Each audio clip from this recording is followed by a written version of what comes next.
Pemirsa, hingga saat ini baru 2 orang jemaah calon haji mengambil uang pelunasan ibadah haji tahun 2020. Dampak COVID-19 membuat jemaah calon haji tahun 2020 gagal diberangkatkan.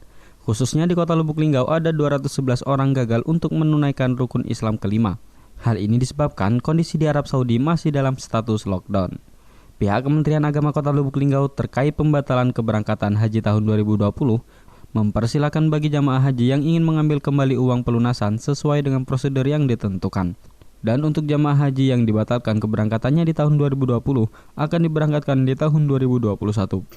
Sampai saat ini hanya ada 2 calon jamaah haji yang mengambil uang pelunasan tersebut.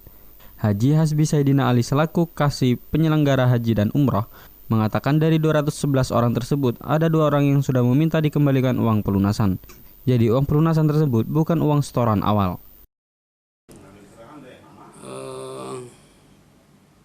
Dari 211 orang itu ada 2 orang yang tidak mau disebut namanya. Dia minta untuk dikembalikan uang pelunasan. Jadi uang pelunasan itu bukan dari uang setoran awal. Uang setoran awal kan 25 juta.